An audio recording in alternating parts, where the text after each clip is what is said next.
பார்த்தீங்கன்னா BEd first year second semester அதில் வந்து பார்த்தீங்கன்னா மேஜர் சப்ஜெக்ட்டுக்கான இம்பார்ட்டன்ட் 10 மார்க் கொஷின் தான் இன்னைக்கு நம்ம பார்க்க போகிறோம். ஒவ்வொரு யூனிட்ல இருந்தும் அதுக்கான இம்பார்ட்டன்ட் 10 மார்க் கொஷினும் அதுக்கான கீ பாயிண்ட்ஸ் அதுக்கான டயக்ராம்ஸ் நம்ம எப்படி பயன்படுத்தி எழுதணும் அதை பற்றி எல்லாம் நான் உங்களுக்கு சொல்ல போகிறேன். இப்போ இந்த மேஜர் சப்ஜெக்ட்டுக்கான இம்பார்ட்டன்ட் 5 மார்க் கொஷின் வந்து நான் ஆல்ரெடி நம்ம கிளாஸில் அப்லோட் பண்ணியிருக்கேன். அந்த வீடியோ வந்து நான் டிஸ்கிரிப்ஷன் கீழே லிங்க்ல கொடுத்துருக்கேன். ஸோ நீங்கள் 5 மார்க் கொஷின் வந்து அதில் பார்த்து நோட் பண்ணி படிச்சுக்குங்க. அதே மாதிரி இன்னொரு முக்கியமான விஷயம் பார்த்தீங்கன்னா, இப்போ சொல்கிற நான் இந்த இம்பார்ட்டன்ட் 10 மார்க் கொஷின் எல்லாமே தமிழ் மேஜருக்கு மட்டும் வராது, மற்ற மேஜருக்கு எல்லாமே காமன் கொஷின் தான். சரிங்களா? தமிழ் மேஜருக்கு மட்டும் நான் தனியாக வீடியோ போட்டிருக்கேன். அந்த வீடியோவும் நான் டிஸ்கிரிப்ஷன் கீழே லிங்க்ல கொடுத்துருக்கேன். சரிங்களா? இப்போ இந்த மேஜர் சப்ஜெக்ட்டுக்கான நான் இம்பார்ட்டன்ட் 10 மார்க் கொஷின் சொல்றதுக்கு முன்னாடி இப்போ நம்மளுடைய இந்த டெட் எக்ஸாம் கிளாஸ்ல ஜாயின் பண்ணுறதுக்கு நிறைய பேர் கால் பண்ணுறீங்க. நான் டெட் எக்ஸாம் கிளாஸ் வந்து இந்த மாதம் 29ஆம் தேதியிலிருந்து நான் ஸ்டார்ட் பண்ணுறேன். ஸோ நீங்கள் டெட் எக்ஸாம் கிளாஸில் ஜாயின் பண்ண விருப்பப்படுறவங்க ஜாயின் பண்ணிக்கலாம். நான் எப்போவுமே ஒவ்வொரு வருஷமும் இந்த செகண்ட் செமஸ்டர் முடிஞ்சு தேர்ட் செமஸ்டர் ஆரம்பிக்கும் போது தான் இந்த டெட் எக்ஸாம்க்கான கிளாஸ் ஸ்டார்ட் பண்ணுவேன். ஏன்னா தேர்ட் செமஸ்டரில் உங்களுக்கு சப்ஜெக்ட் கிடையாது, ஒன்லி ரெக்கார்டு ஒர்க் மட்டும் தான், எழுதுகிற வேலை மட்டும் தான். ஸோ நீங்கள் தேர்ட் செமஸ்டர் வந்து படிக்க ஆரம்பிச்சிங்கன்னா, டெட் எக்ஸாம் படிக்க ஆரம்பிச்சிங்கன்னா உங்களுக்கு ஈஸியாக இருக்கும். இப்போ வந்து பார்த்தீங்கன்னா இன்னும் 1 இயர் இருக்குது. சரிங்களா? உங்களுக்கு பிஎட் முடிக்கிறதுக்கு 1 இயர் இருக்கு. இந்த 1 இயர்ல இந்த டெட் எக்ஸாம் கூடிய சிலபஸ்ல ஒரு 70% நீங்க முடிச்சுட்டு வந்துட்டீங்கன்னா அடுத்த பிஎட் முடிச்ச உடனே அடுத்து வர ஃபர்ஸ்ட் டெட்லேயே நீங்க ஜெயிக்கிறதுக்கான வாய்ப்பு இருக்கு. இப்போ இருந்து நம்ம படிக்காம விட்டுட்டு பிஎட்லாம் கம்ப்ளீட் பண்ண பிறகு நம்ம டெட் எக்ஸாம் படிச்சோம்னா அடுத்து எக்ஸ்ட்ரா நீங்க 1 வருஷம் படிச்சா தான் அதில் ஜெயிக்க முடியும். ஸோ அதனால நீங்க இப்போ இருந்து டெட் எக்ஸாம் படிங்க, கண்டிப்பா உங்களால ஜெயிக்க முடியும். நீங்க டெட் எக்ஸாம் ஜாயின் பண்ண விருப்பப்படுறவங்க என்னுடைய மொபைல் நம்பர் 9159084262 இந்த நம்பருக்கு நீங்க கால் பண்ணுங்க.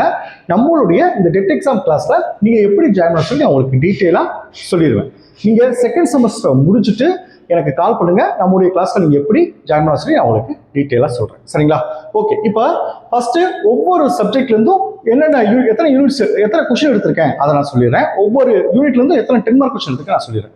பாத்தீங்கன்னா மேஜர் சப்ஜெக்ட் வந்து பாத்தீங்கன்னா ஃபர்ஸ்ட் யூனிட் 1ல 3 10 மார்க் கொஸ்டின் எடுத்திருக்கேன். யூனிட் 2ல 3 10 மார்க் கொஸ்டின் எடுத்திருக்கேன். யூனிட் 3ல 2 10 மார்க் கொஸ்டின் எடுத்திருக்கேன். சரிங்களா? யூனிட் 4 மட்டும் நான் இம்பார்ட்டன்ட் கொஸ்டின் எடுக்கல. ஏன்னா மேஜர் சப்ஜெக்ட்ல அந்த 4வது யூனிட் வந்து பாத்தீங்கன்னா எல்லா மேஜருக்கும் வேற வேற. சரிங்களா? ஒவ்வொரு மேஜருக்கும் 4வது யூனிட் மட்டும் வேற வேற. ஸோ 4வது யூனிட் நீங்களா தான் படிச்சுக்கணும். நம்ம கிளாஸ் சேனல் எல்லாத்துக்கும் அந்த ஒரு யூனிட்டுக்கு மட்டும் நான் புக்ஸாக பிடிஎஃப் பண்ணி வைப்பேன். மற்ற யூனிட்டுக்கு எல்லாமே நான் வந்து உங்களுக்கு நோட்ஸ் கொடுத்துருப்பேன். ஸோ 4வது யூனிட் வந்து நான் இம்பார்ட்டன்ட் கொஸ்டின் கொடுக்க மாட்டேன், அதை நீங்களாக தான் படிச்சுக்கணும். அடுத்து பாருங்க, யூனிட் 5ல இருந்து ஒரு 5 முக்கியமான இம்பார்ட்டன்ட் 10 மார்க் கொஸ்டின் எடுத்திருக்கேன். சரிங்களா? இப்போ இந்த ஒவ்வொரு 10 மார்க் கொஸ்டினுக்கும் நான் கீ பாயிண்ட்ஸ் டயக்ராம்ஸ்லாம் சொல்கிறேன், இதை நோட் பண்ணி வச்சுக்கோங்க. இதை வந்து நம்ம கிளாஸில் ஜாயின் பண்ண எல்லாத்துக்கும் நான் அனுப்பிச்சிருப்பேன். மேஜர் சப்ஜெக்ட் கடினமாக கேட்டாலும் இந்த மேஜர் சப்ஜெக்ட்டுக்கு நான் நிறைய கிளாஸ் எடுத்திருக்கேன். நீங்கள் எல்லாமே நம்முடைய சேனல் பிளேலிஸ்ட்டில் போய் BEd first year second semester major சப்ஜெக்ட்னு சொல்லி அந்த ஃபோல்டர் இருக்கும். அதை கிளிக் பண்ணிங்கன்னா நான் மேஜர் சப்ஜெக்ட்டுக்கு இது வரைக்கும் எடுத்த கிளாஸ் எல்லாமே அதில் இருக்கும். நீங்கள் கிளாஸை கவனிச்சிட்டிங்கன்னா கொஷின் பொதுவாக கேட்டால் கூட சரிங்களா, எப்படி கேட்டாலும் அந்த கிளாஸை கவனிச்சதை வச்சும் நான் கொடுத்த அந்த கீ பாயிண்ட்ஸ் டயக்ராம்ஸை பயன்படுத்தியும் உங்களால் எல்லா கொஷினும் அட்டன் பண்ண முடியும். கொஷின் எப்படி கேட்டாலும் நம்மளுடைய குறிக்கோள் வந்து எல்லா கொஸ்டின் அட்டன் பண்ணணும். குறிப்பாக 10 மார்க் கொஸ்டின் 5 கொஸ்டின் அட்டன் பண்ணணும். அதுக்கு ஒவ்வொன்றுக்கும் ஈக்குவல் பேஜஸ் கொடுத்து எழுதணும். இதை எல்லாரும் கவனமாக வச்சுக்கோங்க. ஸோ நான் இப்போ மேஜர் இம்பார்ட்டன்ட் கொஸ்டின் சொல்கிறேன், அதை நோட் பண்ணி வச்சுக்கோங்க. சரிங்களா? ஃபர்ஸ்ட் யூனிட் பாருங்க, கற்பித்தல் முறை பகுப்பாய்வு. இதுல 3 முக்கியமான 10 மார்க் கொஸ்டின் இருக்கு. 1 விமர்சன கற்பித்தல், 2 பிளான்டர்ஸின் இடைவினை பகுப்பாய்வு முறை, 3 காலோவேயின் தொடர்பு பகுப்பாய்வு முறை. இந்த 3 முக்கியமான இம்பார்ட்டன்ட் 10 மார்க் கொஸ்டின் இருக்கு. இப்போ ஒவ்வொன்றுக்கும் நம்ம அதுக்கான டயக்ராம்ஸ் பார்ப்போம், கீ பாயிண்ட்ஸ் பார்ப்போம். ஃபர்ஸ்ட் கொஸ்டின் பாருங்க, விமர்சன கற்பித்தல். இந்த விமர்சன கற்பித்தல 5 தலைப்பு இருக்கு. 1 விமர்சன கற்பித்தல் பொருள், 2 சிக்கலான கற்பித்தல் வழியில் சுதந்திரமான சிந்தனை, 3 சிக்கலான சிந்தனை வளர்ப்பதற்கான பொது உத்திகள், 4 ஆசிரியர் கல்வியில் இதன் தேவையும் தாக்கங்களும், 5 வகுப்பறையில் விமர்சன கற்பித்தல் 5 படிநிலைகள். இந்த 5 தலைப்பு இருக்கு. இதுல 3வது தலைப்புல பாருங்க, சிக்கலான சிந்தனை வளர்ப்பதற்கான பொது உத்திகள்ல மொத்தம் வந்து பாத்தீங்கன்னா ஒரு 6 தலைப்புகள் இருக்கு. 1 பாருங்க படித்தல், 2 கேள்வி, 3 கேட்டல், 4 விவாதம், 5 பட்டிமன்றம், அடுத்து ரைட் சைடு பாருங்க முன்னுதாரணம், அடுத்து புதிய நுணுக்கம், அடுத்து கூட்டங்கள், அடுத்து வழக்கு ஆய்வுகள், எழுத்து பின்னோட்டம். இது வந்து 3வது தலைப்புக்கு கீழே வரும். அடுத்து 5வது தலைப்பில் இருக்கும் வகுப்பறையில் விமர்சகத்தின் 5 படிநிலைகள் பார்த்தீங்கன்னா அந்த 5 படிநிலைகள் என்னன்னு பார்த்தீங்கன்னா உனக்கு நீயே சவால், 2 வகுப்பறை மாற்றத்தின் செயல்பாடு, 3 மாற்று பார்வைகளை அளிக்கவும், 4 மதிப்பீடு மாற்றம், 5 ஊக்கப்படுத்தும் செயல்பாடு. இதுதான் ஃபர்ஸ்ட் கொஸ்டினுக்கான கீ பாயிண்ட்ஸ். அது செகண்ட் கொஸ்டின் பாருங்க, பிளான்டர்ஸின் இடைவினை பகுப்பாய்வு முறை. இந்த பிளான்டர்ஸின் இடைவினை பகுப்பாய்வு முறையில 6 தலைப்புகள் இருக்கு. 1 ஆசிரியர் உரை, 2 மாணவர் உரை, 3 அமைதி அல்லது குழப்பம், 4 ஆசிரியர் நடத்தை கருத்துக்களின் மறைமுக தாக்கம், 5 பிளான்டர்ஸின் இடைவினை பகுப்பாய்வின் செயல்முறை, லாஸ்ட் 6 ஒருங்கிணைத்தல். அதுல முதல் பாயிண்ட் பார்த்தீங்களா அந்த ஆசிரியர் உரை, அதுல வந்து ஆசிரியர் உரை கீழே 7 தலைப்புகள் இருக்கு. 1 உணர்வுகளை ஏற்றல், 2 போற்றல் ஊக்கப்படுத்துதல், 3 மாணவரின் கருத்துக்களை பயன்படுத்துதல், 4 கேள்வி கேட்டல், 5 விரிவுரை ஆற்றல், 6 வழிகாட்டல், 7 விமர்சனம். அடுத்து இந்த மாணவர் உரை 2வது தலைப்பு கீழே 2 பாயிண்ட் இருக்கு. 1 மாணவர் உரையை மதிப்பளித்தல், 2 மாணவர் உரை துவக்கம். அடுத்து இந்த அதுல 5வது தலைப்பு கொடுத்து பாத்தீங்கன்னா பிளான்டர்ஸின் இடைவெளி பகுப்பாய்வின் செயல்முறை. அதுல வந்து பாத்தீங்கன்னா மொத்தம் 2 தலைப்பு இருக்கு. 1 குறியாக்க செயல்திறன், 2 குறிவிலக்க செயல்திறன். இதுல இந்த குறியாக்க செயல்திறன் கீழே 2 பாயிண்ட் இருக்கு. அதுல பாருங்க குறியீட்டு எண்ணை மனப்பாடம் செய்தல், 2 எண்களின் வகைப்பாடுகளை பதிவு செய்தல். அடுத்து அதுல 6வது தலைப்பு ஒருங்கிணைத்தல் தலைப்பு இருக்கு பாத்தீங்கன்னா அதுக்கு கீழே 5 தலைப்பு இருக்கு. 1 மொத்த ஆசிரியர் நடத்தை, 2 ஆசிரியர் மறைமுக செல்வாக்கு, 3 நேர்முக ஆசிரியர் உரை விகிதம், 4 மாணவர் பேச்சு உரை, 5 அமைதி குழப்ப விகிதம்.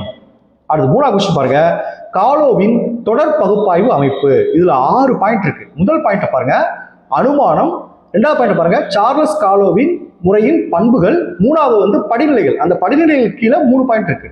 1 வகுப்பறை நிகழ்வுகளை பதிவு செய்தல், 2 விதிகள் விதிமுறைகள், 3 வகுப்பறை நிகழ்வின் பதிவிற்கான செயல்முறைகள்.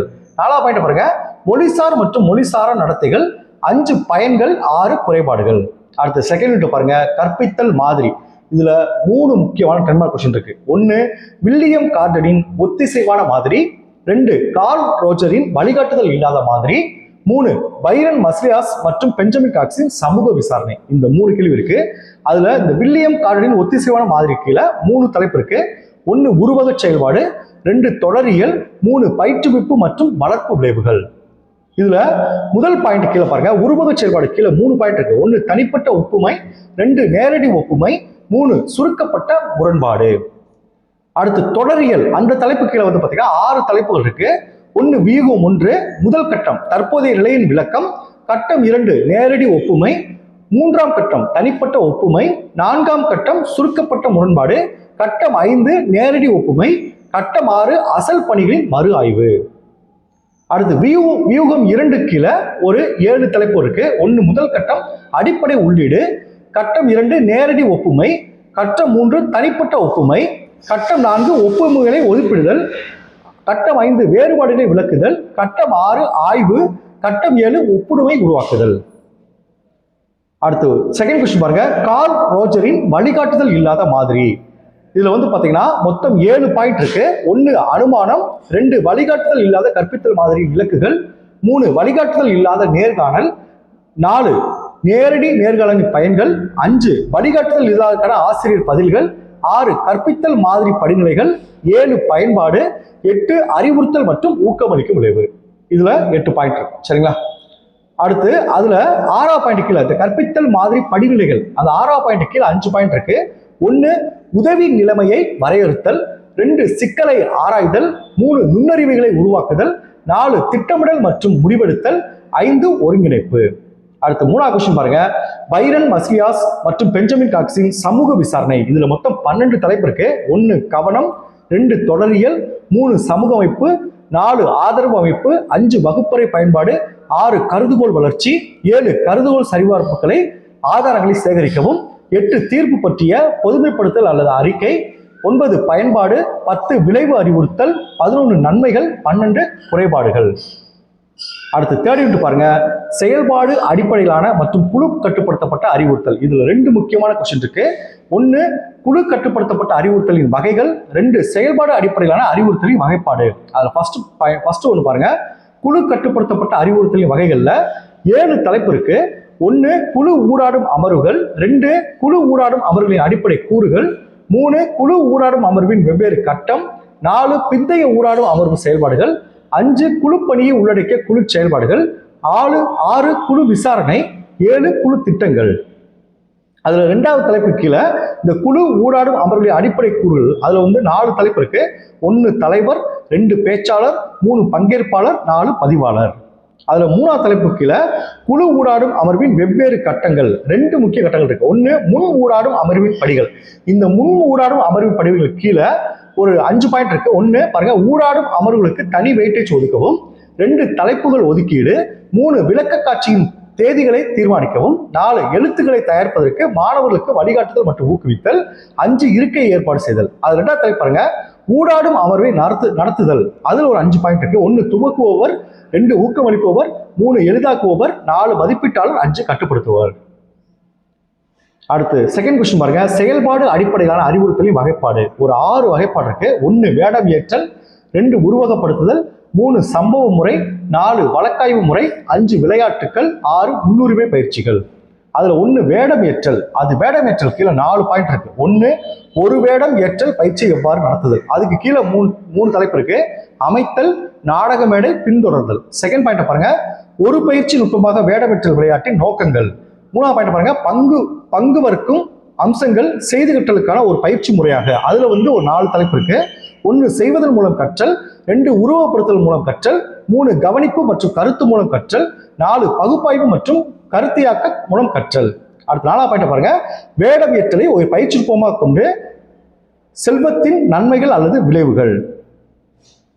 அடுத்து அந்த தலைப்புல 2வது தலைப்பு உருவகப்படுத்துதல். அது கீழே 3 தலைப்பு இருக்கு. 1 நேரடி உருவப்படுத்துதல், 2 மெய்நிகர் உருவப்படுத்துதல், 3 ஆக்கப்பூர்வமாக உருவப்படுத்துதல். அதுல 3வது தலைப்புல சம்பவ முறை. அது கீழே 2 தலைப்பு இருக்கு. 1 சம்பவ முறையின் நன்மைகள், 2 சம்பவ முறையின் குறைகள். அடுத்து 3வது தலைப்பு இந்த வழக்காய்வு முறை. வழக்காய்வு முறை கீழே 2 தலைப்பு இருக்கு. 1 வழக்காய்வு முறையின் நன்மைகள், 2 வழக்காய்வு முறையின் குறைபாடுகள்.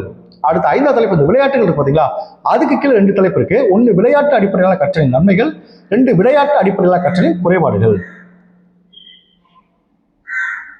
அடுத்தது 6வது தலைப்பு பாத்தீங்களா, முன்னுரிமை பயிற்சிகள். அதுக்கு கீழே 4 தலைப்பு இருக்கு. 1 விழிப்புணர்வு, 2 உங்களால் முடிந்ததை ஏற்றுக்கொள்ளுங்கள், 3 அட்டவணைப்படுத்தவும், 4 போதுமான நேரம். அடுத்து லாஸ்ட் யூனிட் 5th யூனிட் பாருங்க.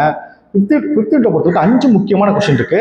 1 பிரதிபலிப்புதல் ஆள் சிந்தனை குறிப்பீடு. இது பாத்தீங்கன்னா நீங்க கற்றலுக்காக மதிப்பிடுதல்ல யூனிட் 5ல படிச்சிருப்பீங்க. அந்த கொஸ்டின் அப்படியே எழுதிக்கலாம். செகண்ட் கொஸ்டின் பாருங்க, பின்னூட்ட சாதனங்கள். இது பாத்தீங்கன்னா கற்றலுக்காக மதிப்பிடுதல். அதுல யூனிட் 4ல படிச்சிருப்பீங்க. அந்த கொஸ்டின் அப்படியே எழுதிக்கலாம். அடுத்து 3வது கொஸ்டின் பாருங்க, சோதனை வினாக்களை அமைப்பதன் கொள்கைகள். இதுல கற்றலுக்காக மதிப்பிடுதல் யூனிட் 3ல இருக்கிறதா அப்படியே எழுதிக்கலாம். அடுத்து 4வது கொஸ்டின் பாருங்க, அடைவு சோதனை தயாரிப்பதில் கோட்பாடுகள் மற்றும் படிநிலை. இதுவும் பாத்தீங்கன்னா கற்றலுக்காக மதிப்பிடுதலுக்கு யூனிட் 4ல இருக்க கொஸ்டினை நீங்க படிச்சுக்கலாம். லாஸ்ட் ரூப்ரிக்ஸ் பயன்படுத்திய கலை ஈடுபாடு. அதுல ஃபர்ஸ்ட் பாயிண்ட் பாருங்க, ஃபர்ஸ்ட் கொஸ்டின் பாருங்க, பிரதிபலிப்பு இதழ் ஆள் சிந்தனை குறிப்பீடு. இதுல 7 தலைப்பு இருக்கு. 1 ஆள் சிந்தனை குறிப்பீடு என்பதன் விளக்கம், 2 ஆள் சிந்தனை குறிப்பீட்டிற்கான மாதிரி படிவம், 2 ஆள் சிந்தனை குறிப்பீட்டிற்கான எடுத்துக்காட்டு, 3 ஆள் சிந்தனை குறிப்பீட்டு மதிப்பீட்டு முறையை வடிவமைத்தல், 5 ஆள் சிந்தனை குறிப்பீட்டு மதிப்பீட்டுக்கான மதிப்பீட்டு வழிகாட்டி, 6 ஆள் சிந்தனை குறிப்பீட்டின் நிறைகள், 7 ஆள் சிந்தனை குறிப்பீட்டின் குறைகள். அடுத்த செகண்ட் கொஸ்டின் பாருங்க, இதுல அந்த 6வது தலைப்புல ஆள் சிந்தனை குறிப்பீட்டின் நிறைகள் இருக்கு பாத்தீங்களா, அதுல 5 நிறைகள் இருக்கு. 1 துரிப்புடன் விளங்கும் கற்றல், 2 மாணவர்களது கற்றலில் ஏற்படும் முன்னேற்றத்தை அறிந்திடல், 3 மாணவர்களது எழுதும் திறன் மேம்பாடுதல், 4 மாணவர்கள் தமது கருத்துக்களை சுதந்திரமாக வெளியிட வாய்ப்பு கிட்டுதல், 5 மாணவர்களது திறனாய்வு திறனும் படைப்பாற்றலும். அது செகண்ட் கொஸ்டின் பாருங்க, பின்னூட்ட சாதனங்கள். பின்னூட்ட சாதனங்கள்ல முதல் பாயிண்ட் பாருங்க, மதிப்பிடுதலும் பின்னூட்டமும். 2வது பாயிண்ட் பாருங்க, பின்னூட்டம் வழங்கும் செயல்பாடு. 3வது பாயிண்ட் பாருங்க, பின்னூட்டம் வழங்குவதற்கான உத்திகள். அது கீழே 2 பாயிண்ட் இருக்கு. 1 மதிப்பாய்வு தன்மையுடைய பின்னூட்டம் வழங்கும் உத்திகள், 2 விவரிப்பு வடிவிலான பின்னூட்டம் அளித்திடும் உத்திகள். அதுல மதிப்பாய்வு தன்மையுடைய பின்னூட்டம் வழங்கும் உத்திகள் கீழே ஒரு 5 தலைப்பு இருக்கு. 1 மாணவர்களது துலங்கல் சரியாக தவறா என்று கூறல், 2 மாணவர் அளித்திடும் விடை சரி தவறு என்பதை காரணத்துடன் கூறல், 3 மாணவர் அடைய தவறிவை பற்றி எடுத்துரைத்தல், 4 குறிப்பிட்ட துலங்களை மேலும் சிறப்பாக வெளிப்படுத்துவதற்கான ஆலோசனை வழங்குதல். 5 கற்றல் செயல்பாட்டை மேம்படுத்திக் கொள்வதற்கான வழிமுறைகளை பரிந்துரைக்கும் திட்டம். அடுத்து 3வது கொஸ்டின் பாருங்க. சோதனை வினாக்களை அமைப்பதன் கொள்கைகள் அல்லது சோதனை உருப்படிகளை அமைப்பதற்கான கோட்பாடுகள். ஒரு 6 கோட்பாடுகள் இருக்கு. 1 பலவுள் தெரிவு வினாக்கள் உருவாக்குவதற்கான கோட்பாடுகள். 2 பொருத்தல் வகை வினாக்களை தயாரித்தலில் கவனத்தில் கொள்ள வேண்டியவை. 3 நிரப்பல் வகை வினாக்களை உருவாக்குவது தொடர்பான கோட்பாடு. 4 சரியா தவறா வகை வினாக்களை தயாரித்தல் தொடர்பான கோட்பாடுகள். 5 சிறுவிடை வினாக்களை உருவாக்குவது தொடர்பான கோட்பாடுகள். 6 கட்டுரை வகை வினாக்களை உருவாக்குவது தொடர்பான கோட்பாடுகள். இந்த 6 தலைப்புகள் இருக்கு. அது 4வது கொஸ்டின் பாருங்க. அடைவு சோதனை தயாரிப்பதில் கோட்பாடுகள் மற்றும் படிநிலைகள். இதுல 4 படிநிலைகள் இருக்கு. 1 சோதனையை திட்டமிடல். 2 சோதனை வடிவமைப்பை தீர்மானித்தல். 3 வினாத்தாள் திட்ட வரைவை தயாரித்தல். 4 சோதனை வினாக்களை எழுதி வினாத்தாளை தயாரித்தல். அடுத்து அதுல 2வது தலைப்பு இருக்கு பாத்தீங்களா, சோதனை வடிவமைப்பை தீர்மானித்தல். அதுல 4 தலைப்பு இருக்கு. 1 கற்பித்தல் நோக்கங்களுக்கு நிறையிடுதல். 2 பாடப்பகுதிகளுக்கு நிறையிடுதல். 3 வினாக்களுக்கு நிறையிடுதல். 4 கடினத்தன்மை அளவுகளுக்கு நிறையிடுதல். அடுத்து லாஸ்ட் கொஸ்டின், ரூப்ரிக்ஸ் பயன்படுத்திய கலை ஈடுபாடு. இதுல 4 தலைப்பு இருக்கு. 1 முழுமையான அளவீடுகள். 2 பட்டியல்களை சரிபார்த்தல். 3 மதிப்பீடு அளவுகள். 4 பகுப்பாய்வு அளவுகள். இதுல முதல் தலைப்பு பாருங்க, முழுமையான அளவீடுகள். அதுல 6 தலைப்பு இருக்கு. 1 மிகவும் பலவீனமாக எழுத்தாளர். 2 பலவீனமான எழுத்தாளர். 3 நியாயமான எழுத்தாளர். 4 சராசரி எழுத்தாளர். 5 நல்ல எழுத்தாளர். 6 சிறந்த எழுத்தாளர். இந்த 6 தலைப்பு வரும். சரிங்களா? இதுதான் இந்த சப்ஜெக்டுக்கான முக்கியமான important 10 mark question, 5 mark question. சரிங்களா?